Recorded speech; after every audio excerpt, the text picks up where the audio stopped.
Hi to all, welcome back to this channel. This is Akshita. In this video, I am going to explain C language input and output statements are functions in C language. So C language లో input and output functions అనేవి ఉన్నాయి. So వీటి గురించి మనం తెలుసుకుందాం. Okay, input and output functions are used to read and write data in C program. All input and output functions are available in stdio.h header file. If you want to use the predefined functions, then header file should be included in our programs. These are mainly two types: formatted input and output functions, unformatted input and output functions. సరే, ఇక్కడ మనం input functions output functions అని చెప్తున్నాం. So మరి ఈ input and output functions వల్ల ఉపయోగం ఏంటి అంటే, మనం ఏదైనా ఒక ప్రోగ్రాంలో డేటాని రాయొచ్చు అనమాట. ఓకే, డేటాని రైట్ చేయొచ్చు లేదా డేటాని రీడ్ కూడా చేయొచ్చు. మరి ఈ ఇన్పుట్ అండ్ అవుట్పుట్ ఫంక్షన్స్ ఎక్కడ ఉంటాయి? హెడర్ ఫైల్ రాస్తాం కదా మనం, stdio.h అని ఒక హెడర్ ఫైల్లో రాస్తాం కదా. సో ఈ హెడర్ ఫైల్లో ఈ ఇన్పుట్ అండ్ అవుట్పుట్ ఫంక్షన్స్ ఉంటాయి.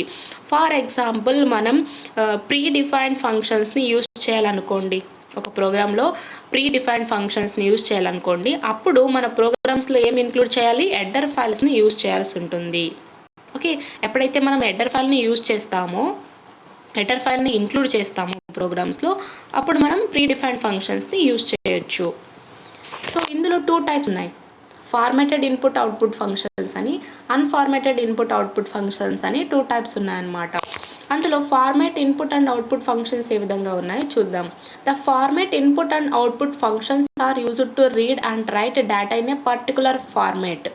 The formatted input and output functions are classified into two types. ఇక్కడ ఫార్మాటెడ్ అంటున్నాం.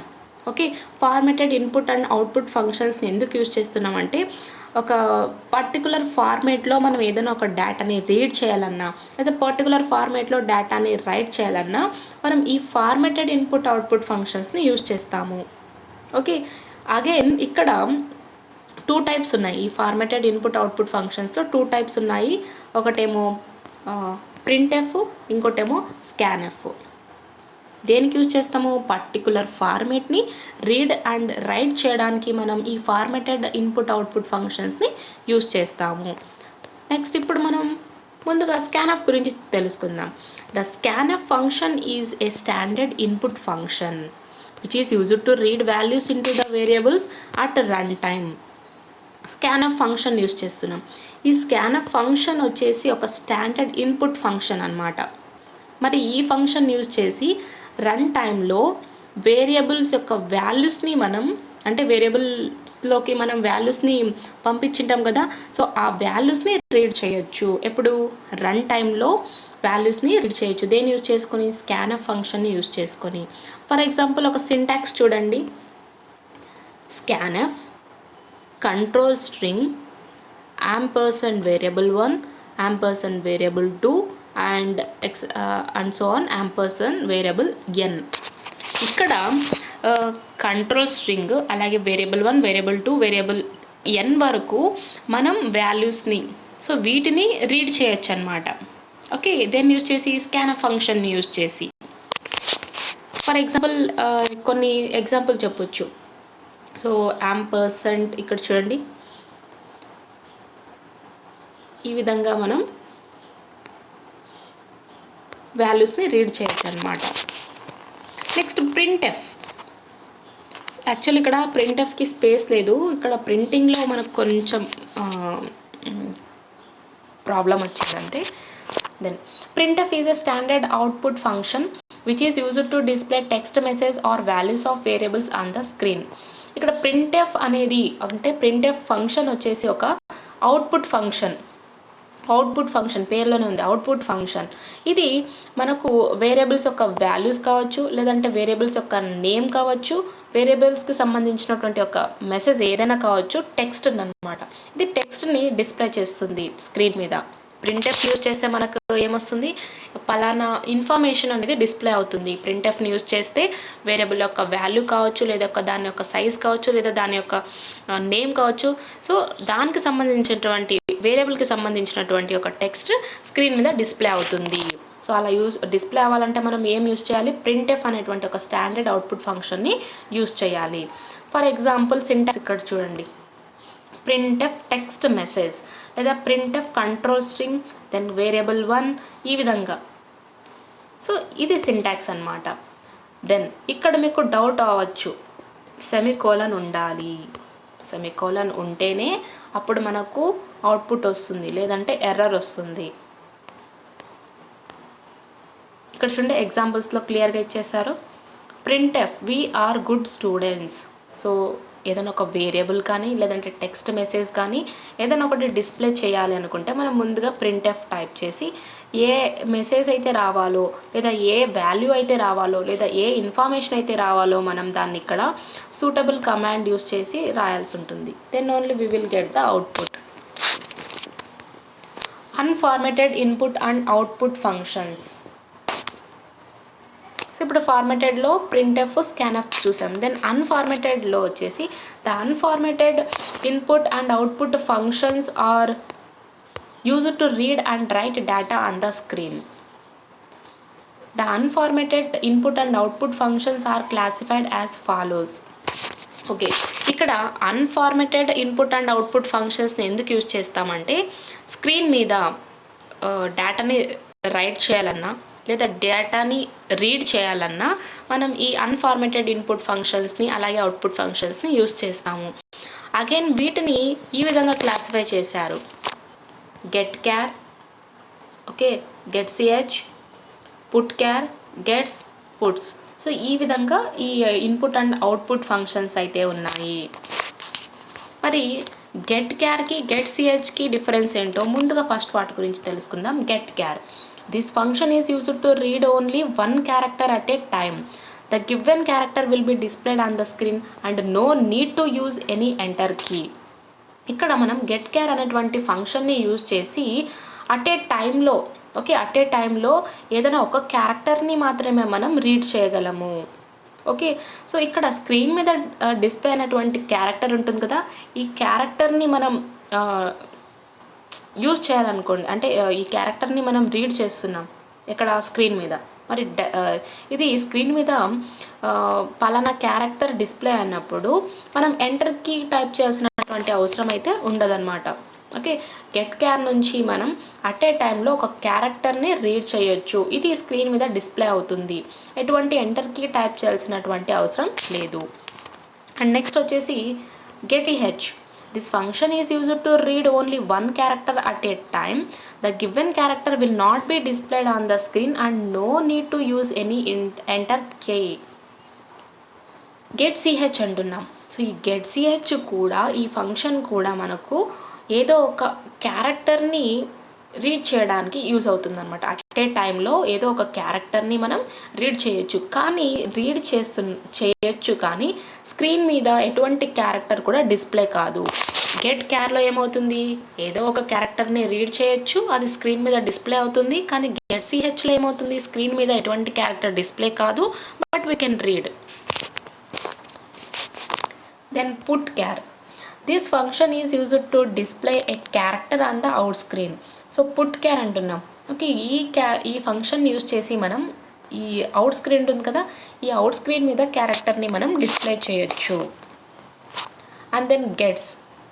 This function is used to read more than one character or a string at run time. Gets. So gets అంటే already ఉంది, పొందడం అంటే run టైంలోనే ఏదో ఒక క్యారెక్టర్ని లేదంటే సమ్ మోర్ క్యారెక్టర్స్ అంటే స్ట్రింగ్ అనొచ్చు. ఓకే, సో ఒక క్యారెక్టర్ కన్నా ఎక్కువ ఉన్నట్టయితే దాన్ని స్ట్రింగ్ అంటాము. క్యారెక్టర్ని లేదంటే ఒక స్ట్రింగ్ని మనం రన్ టైంలో రీడ్ చేయొచ్చు అనమాట. దానికి యూజ్ చేసేటువంటి function gets. Next puts function. This function is used to display more than one character or a string on the output screen. So output screen మీద ఒక క్యారెక్టర్ని కానీ ఒక స్ట్రింగ్ని కానీ మనం డిస్ప్లే చేయడానికి పుట్స్ ఫంక్షన్ని యూజ్ చేస్తాము. So these are the unformatted functions. ఇప్పుడు అర్థమైందా ఫార్మాటెడ్ ఫంక్షన్స్ ఏమున్నాయో, అన్ఫార్మాటెడ్ ఫంక్షన్స్ ఏమున్నాయో? Then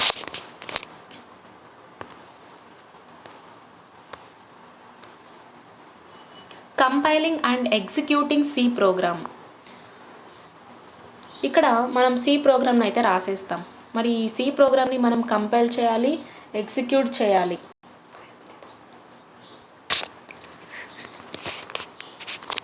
okay, compiling and executing C program చూద్దాం. Every C program can be compiled and executed to show the output on the screen. Okay, so ఏదైతే మనం C program రాస్తామో, so ప్రతి ఒక్క C program కూడా ముందుగా compile అవుతుందన్నమాట. కంపైల్ అయిపోయిన తర్వాత దాని యొక్క అవుట్పుట్ని మనకు స్క్రీన్ మీద ఎగ్జిక్యూట్ అవ్వడం చూస్తూ ఉంటాం. ఈ కంపైలింగ్లో ఏం జరుగుతుందంటే చూద్దాం. Compiling means the conversion of source code to machine code. This work is done by the compiler. The program written by the user is known as the source code and cannot be understood by the computer. The compiler will convert the source code to machine code. During the compilation, it will check the errors and informs about the errors to users. The command for compiling the C program is Alt plus F9. Okay, compiling అంటున్నాం. ఇక్కడ compiling అంటే ఏంటి అంటే first source code నుంచి machine కోడ్కి convert చేయడం అనమాట. ఈ కంపైలింగ్లో ఏం జరుగుతుంది అంటే మనం రాసినటువంటి సోర్స్ కోడ్ ఉంటుంది కదా, ఈ సోర్స్ కోడ్ మషిన్ కోడ్లోకి కన్వర్ట్ అవుతుంది. సో దాన్నే కంపైలింగ్ అంటాము. సో ఈ వర్క్ అంతా కూడా ఎవరి ద్వారా జరుగుతుంది? కంపైలర్ ద్వారా జరుగుతుంది. సోర్స్ కోడ్ అంటున్నాం. ఈ సోర్స్ కోడ్ ఎవరు రాస్తున్నాం? మనం. Okay, user. సో యూజర్ ద్వారా రాసినటువంటి ప్రోగ్రామ్, సో దాన్నే సోర్స్ కోడ్ అంటాం అనమాట. మరి మనం రాసినటువంటి సోర్స్ కోడ్ కంప్యూటర్కి అర్థం కాదు. సో కంప్యూటర్కి అర్థం కావాలంటే ఈ సోర్స్ కోడ్ని మనం మషిన్ కోడ్గా కంపైల్ చేయాలన్నమాట. సో ఎప్పుడైతే సోర్స్ కోడ్ మషిన్ కోడ్గా కన్వర్ట్ అవుతుందో అప్పుడు మాత్రమే కంపైలేషన్ జరుగుతుంది. ఈ కంపైలేషన్లో ఏమవుతుంది అంటే ఫస్ట్ మనం రాసినటువంటి సింటాక్స్ లేదా ప్రోగ్రాము ఇవన్నీ కూడా చెక్ చేస్తుంది అనమాట. చెక్ చేసి ఎర్రర్స్ ఏమన్నా ఉంటే అది మనకు చూపిస్తుంది, ఇన్ఫామ్ చేస్తుంది యూజర్కు. సో ఇక్కడ పలానా చోట ఎర్రర్ ఉంది అని చెప్పి మనకు చూపిస్తుంది అనమాట. అప్పుడు మనం ఆ ఎర్రర్స్ అన్నిటినీ కూడా రెక్టిఫై చేసుకోవాల్సి ఉంటుంది. మరి ఇక్కడ కంపైల్ చేయడానికి ఒక కమాండ్ యూజ్ చేయాలి. ఆ కమాండ్ ఏంటి అంటే ఆల్ట్ ప్లస్ F9. ఇప్పుడు ఫస్ట్ మనం ఒక సి ప్రోగ్రామ్ రాస్తాము. ఈ సి ప్రోగ్రామ్ మనం రాసినటువంటిది ఒక సోర్స్ కోడ్ అనమాట. ఇది సోర్స్ కోడ్ వచ్చేసి కంప్యూటర్కి అర్థం కాదు కాబట్టి ఈ సోర్స్ కోడ్ని లైక్ మషిన్ కోడ్లోకి కన్వర్ట్ చేయాలి, లైక్ కంపైల్ చేయాలి. ఓకే, ఈ కంపైలేషన్లో ఎర్రర్స్ ఏమేమి ఉన్నాయో మనకు చూపిస్తుంది అనమాట. సో అప్పుడు ఈ ఎర్రర్స్ అన్నిటిని కూడా మనం రెక్టిఫై చేసుకున్నట్టయితే then only compilation done. So ఈ కంపైలేషన్ చేయాలంటే మనకు ఒక కమాండ్ టైప్ చేయాలి, ఆల్ట్ ప్లస్ F9. సో ఇది కంపైలింగ్ అనమాట. ఫస్ట్ మనం సోర్స్ కోడ్ రాస్తాము. సోర్స్ కోడ్ రాసిన తర్వాత కంపైలర్కి వెళ్తుంది, అంటే ఏమైనా ఎర్రర్స్ ఉన్నాయా. ఓకే, సో ఇవన్నీ కూడా చెక్ చేసి ఈ సోర్స్ కోడ్ నుంచి మషిన్ కోడ్లోకి కన్వర్ట్ అవుతుంది అనమాట. కంపైలర్ ద్వారా మషిన్ కోడ్ అనేది కన్వర్ట్ అవుతుంది. Next executing. Executing means to display the output on the screen of a program. This work is done by the compiler. It is also known as running. It means to convert machine code to source code by the compiler because it cannot directly understand by the user. During the execution, it displays the messages values on the screen by using the printf statement. The command for compiling the C program is Ctrl plus F9. సరే, ఇప్పుడు మనం ఏం చేసాము? Compile చేసేసాం. Source కోడ్ని machine కోడ్గా convert చేయడానికి compiling use చేస్తాం. అందులో ఎర్రర్స్ ఏమైనా ఉంటే రెక్టిఫై చేసుకుంటాము. దెన్ ఆల్ట్ ప్లస్ F9 పెడతాం, అంటే టైప్ చేస్తాం. ఆల్ట్ ప్లస్ F9 టైప్ చేస్తాం అట్ ఏ టైం. దాని తర్వాత ఎగ్జిక్యూటింగ్ అంటున్నాం. ఇక్కడ ఎగ్జిక్యూటింగ్ అంటే ఏంటి అంటే ఈ ప్రోగ్రామ్ ఉంటుంది కదా, ఈ ప్రోగ్రామ్ వచ్చేసి ఈ ప్రోగ్రామ్ నుంచి వచ్చేటువంటి ఒక అవుట్పుట్ డిస్ప్లే అవుతుంది అనమాట. ఆ ప్రోగ్రామ్ యొక్క అవుట్పుట్ డిస్ప్లే అవ్వడమే ఎగ్జిక్యూటింగ్ అని అంటారు. ఇక్కడ కంపైలేషన్ అంతా కూడా జరిగిపోయి ఉంటుంది. ఓకే, కంపైలేషన్ అంతా కూడా జరిగిపోయినాక ఈ కంపైలేషన్ జరుగుతుంటుంది కదా, దీన్నే మనం రన్నింగ్ అంటాం. Okay, so compilation, running, executing. Okay, ఎప్పుడైతే వర్క్ అంతా కూడా కంపైల్ అవుతుందో సో దాన్నే మనం రన్నింగ్ అంటాం. ఇక్కడ ఏం జరుగుతుంది అంటే ఆల్రెడీ మనం సోర్స్ కోడ్ రాసింటాం. సో మనం రాసినటువంటి ప్రోగ్రామే సోర్స్ కోడ్లో ఉంటుంది. ఈ సోర్స్ కోడ్ కంప్యూటర్కి అర్థం కాదు. ఇక్కడ ఏమవుతుంది? కంపైల్ అయ్యి మషిన్ కోడ్లోకి కన్వర్ట్ అవుతుంది. మరి మషిన్ కోడ్ మనకు అర్థం అవుతుందా అంటే మషిన్ కోడ్ మనకు అర్థం కాదు. సో అప్పుడు ఇక్కడ ఎగ్జిక్యూటింగ్ ప్రాసెస్లో ఏం జరుగుతుంది అంటే ఈ మషిన్ కోడ్ వచ్చేసి సోర్స్ కోడ్గా కన్వర్ట్ అయ్యి మనకు, అంటే కంపైలర్ ద్వారా మషిన్ కోడ్ సోర్స్ కోడ్గా కన్వర్ట్ అయ్యి మనకు డిస్ప్లే అవ్వడం జరుగుతుందన్నమాట. కానీ ఇది డైరెక్ట్గా యూజర్కి అర్థం కాదు.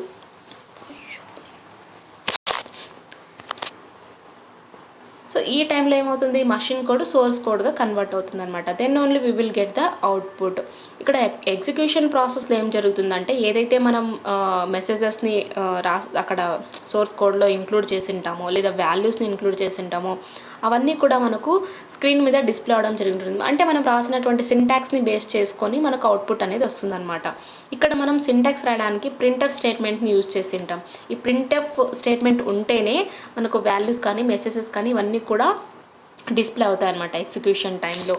మరి మనం సి ప్రోగ్రాంలో కంపైలేషన్ కోసం యూజ్ చేసేటువంటి ఎగ్జిక్యూటింగ్ కోసం యూజ్ చేసేటువంటి కోడ్ ఏంటి, కమాండ్ ఏంటి, Ctrl+F9. సో ఎప్పుడైతే Ctrl+F9 పెడతామో దెన్ అప్పుడు మషిన్ కోడ్ వచ్చేసి కంపైలర్ ద్వారా మనకు సోర్స్ కోడ్గా ఫామ్ అవుతుంది. ఈ సోర్స్ కోడ్నే మనకు అర్థమవుతుంది. సో దాన్ని మనం అవుట్పుట్ అంటున్నాం.